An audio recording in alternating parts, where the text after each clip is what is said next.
Hello and welcome to Spectrum News at 2. I am Raymond, live from Uyo, the Akwa Ibom state capital. Let's take a look at the headlines. President Buhari arrives force headquarters to unveil vehicles and anti-riot cannons. FG projects 82% of revenue for debt servicing. Plus, debt toll rises above 35,000 in Turkey-Syria quake. We will bring you details of these stories and more in a moment.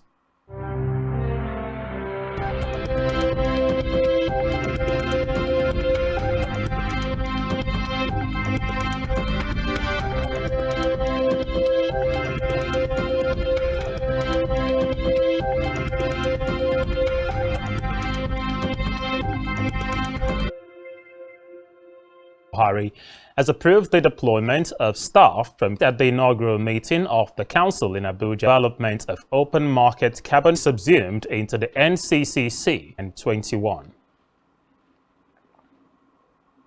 You will recall of the amendment of the Act establishing the National Council on Climate Change to England as members of Council, also to reduce the number of officers across 36 states of the Federation, to avoid bureaucracy and ensure a smooth and faster process in achieving the purpose of the organization. Operationalization of the office space to provide conducive working environment for the Council and deployment of open market carbon trading framework and infrastructure, Phase 1, in collaboration with MS Rosehill Group Limited, and subsume the Energy Transition Plan and Office into the National Council on Climate Change to ensure continuity and sustainability of the initiative. And finally, the National Council on Climate Change as the designated national authority for United Nations Framework Convention on Climate Change, UNFCCC, and the DG, National Council on Climate Change, to serve as the...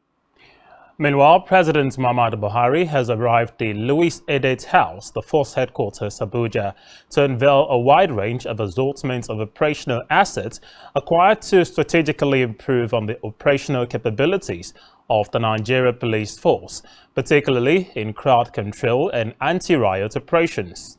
According to reports, the Inspector General of Police, Usman Baba Alkali, had invited the President to unveil the equipment, which includes a total of 127 operational vehicles and crowd control barriers vehicles. The IGP expressed the eagerness of the MPF to ensure a safe and secure environment for law-abiding citizens to express their franchise during the 2023 general election. He warned all intending troubleshooters to be wary, as the police had been adequately trained and equipped for strategic deployment before, during, and after the elections.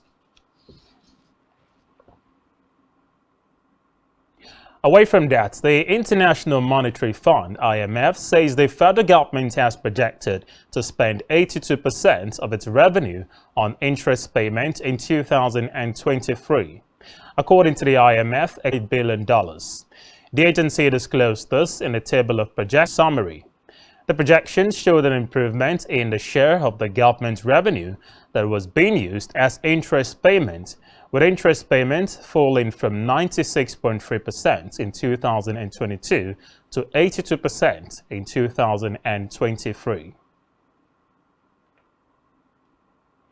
On the Naira crisis, the Nigeria Governors Forum, NGF, has urged its members to support the illegal battle on the policy against the federal government at the Apex Court.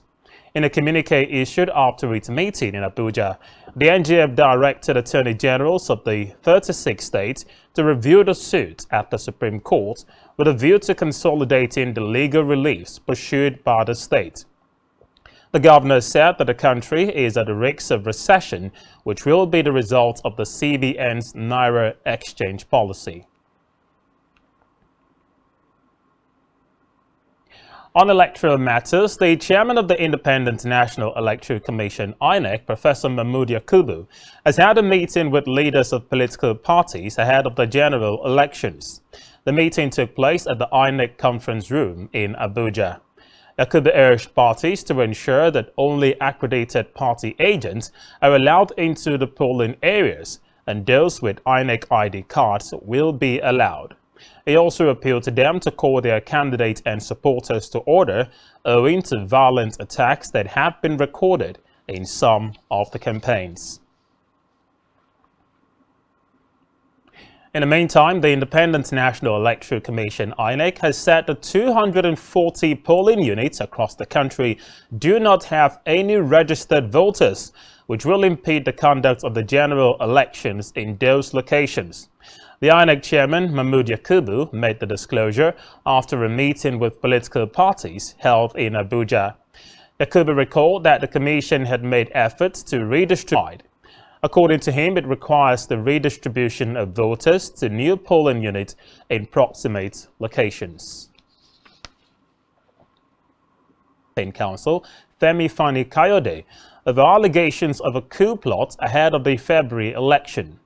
Fani-Kayode, a former minister under the Olusegun Obasanjo administration, confirmed the invitation in a statement today, adding that he will be honoring the invitation.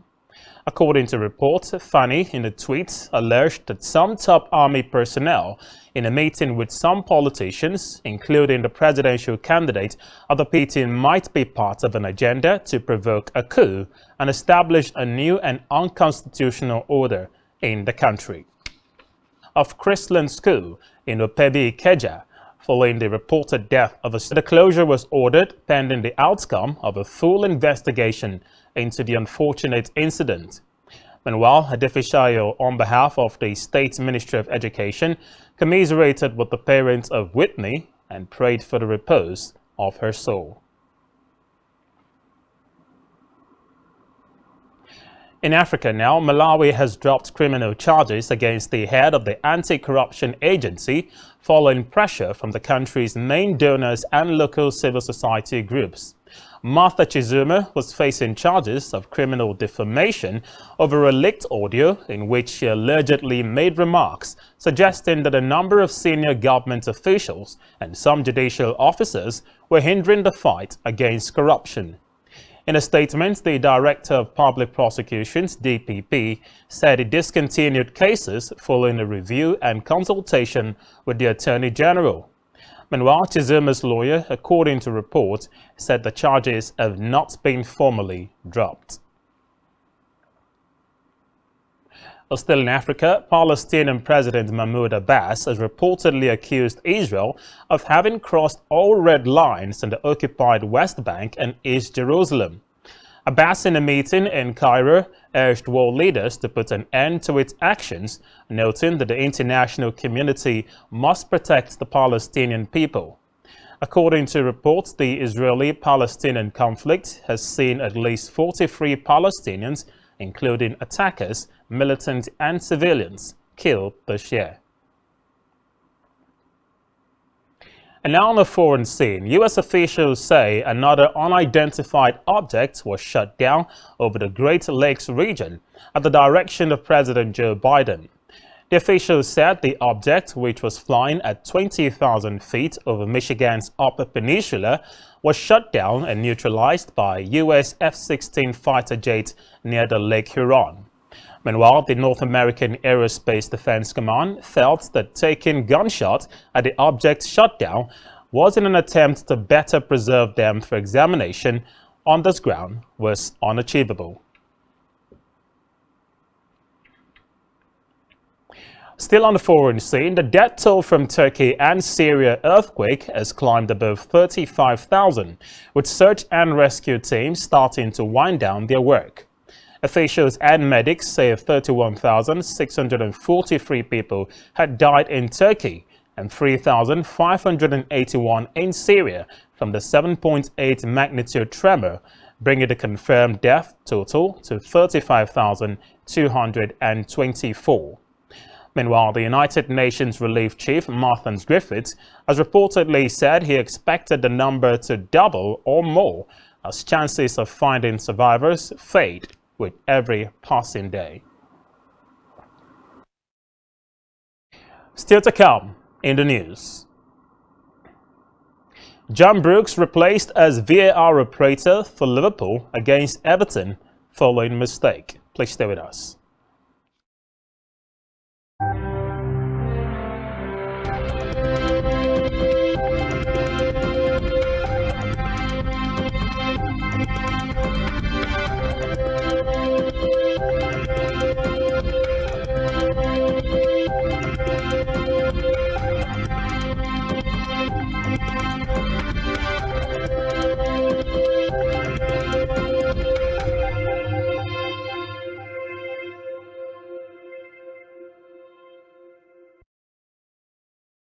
Welcome back and many thanks for staying tuned.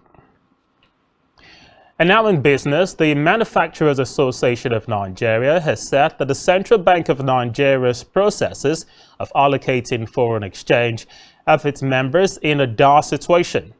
The association said that manufacturing business was becoming an endangered sector due to challenges ranging from forex storage to many other issues. The Director General of the association, Segun Kadir, stated this during an interactive session in Lagos. According to him, the government must deliberately address the issue of prioritizing the allocation of scarce forex by encouraging production activities in the country.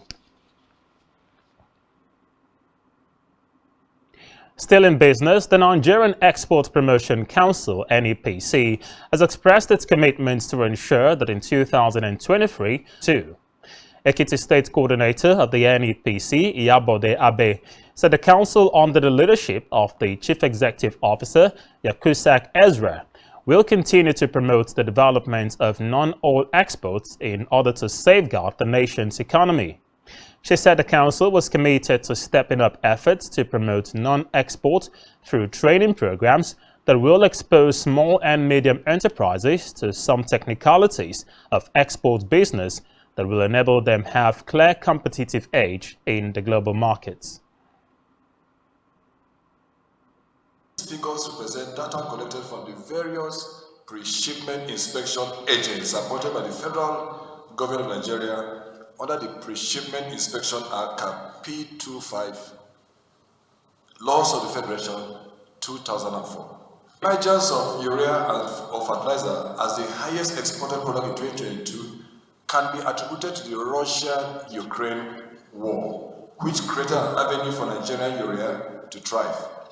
It is worthy to note that our products were exported to 122 countries, with Brazil recording the highest import value of 12.27%, i.e., some of the products they send are not even allowed into the country. Every country has its own import regulations, and if you do not comply or abide with such import regulations, your product, no matter where you are coming from, will not be accepted. They will be rejected at the points of entry. So these are some of the things. These are some of the issues we are having. And other cases are the presence, high level of pesticides in the product, in our agricultural product. And they have their standard. And once you don't meet with such standards, naturally, once it has to do with food issues. On our health news, the National Agency for Food and Drug Administration and Control, as well as the Pharmaceutical Manufacturers Group of the Manufacturers Association of Nigeria, have pledged to work together to attain the World Health Organization Maturity Level 4 status. The agency said achieving the WHO ML4 will launch the country into the League of Vaccines and Active Pharmaceutical Ingredients Producers in the world. Director General of NAFDAC, Mojisola Adeyeye, said the nation has to maintain the maturity level 3 by continuing to adhere strictly to the best global practices in regulatory responsibility. Still in health, the Director General of the Nigeria Center for Disease Control and Prevention, NCDC, Ifedayo Adetifa, has said that the agency had an emergency meeting in Jigawa State over the meningitis outbreak in the state. Adetifa said the Emergency Operations Center reviewed the response, identified challenges, and proffered solutions to the outbreak. Director General disclosed this in a series of tweets via his Twitter handle.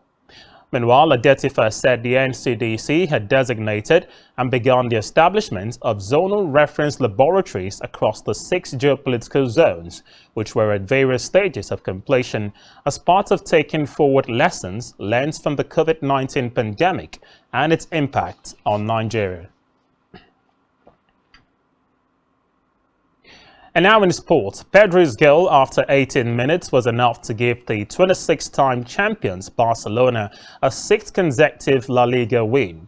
Xavi's side have conceded just 7 goals in the league, and their only defeat came to Real Madrid in December.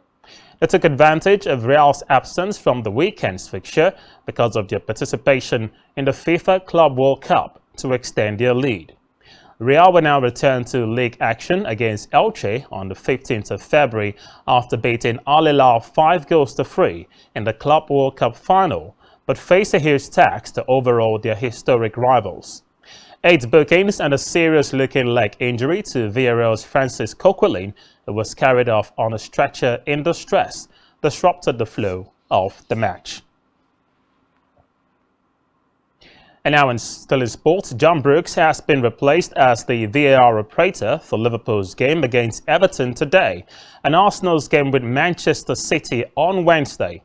Brooks made a mistake when he was in charge of the VAR for Brighton's 1-1 draw at Crystal Palace. Brighton had a goal disallowed for offside after the VAR guidelines were wrongly drawn.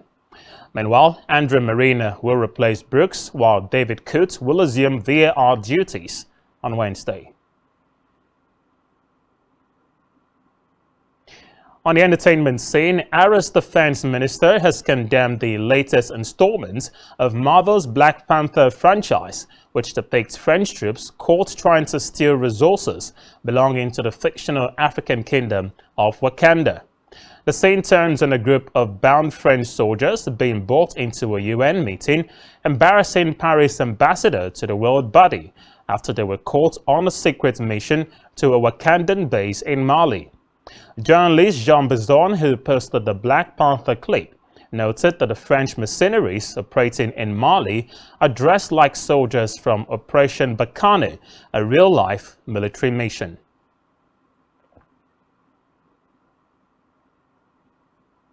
And still on entertainment, Barbadian singer Rihanna delivered an electrifying and hit-heavy halftime show at Sunday's Super Bowl, but social media went into the meltdown when the singer revealed an unexpected special guest. In an interview, the Bajan singer was asked if there would be any surprises during her performance at the Arizona State Farm Stadium. She replied that she is thinking of bringing someone, but said she is not sure. Well, naturally, fans assumed she was talking about one of the many artists she collaborated with during her illustrious career. But Rihanna was not referring to any of them. Although no one tweaked at the time, she was in fact hinting that she was pregnant with her second child. The singer may have failed to debut any new music during her performance at Sunday's Super Bowl, but the baby bump she debuted instead almost broke the internet.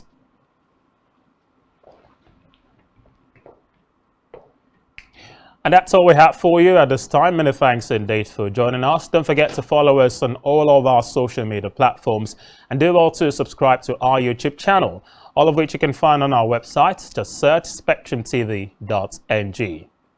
You've been watching the news at 2. Thanks for joining us. I am Raymond Ita. Enjoy the rest of your day.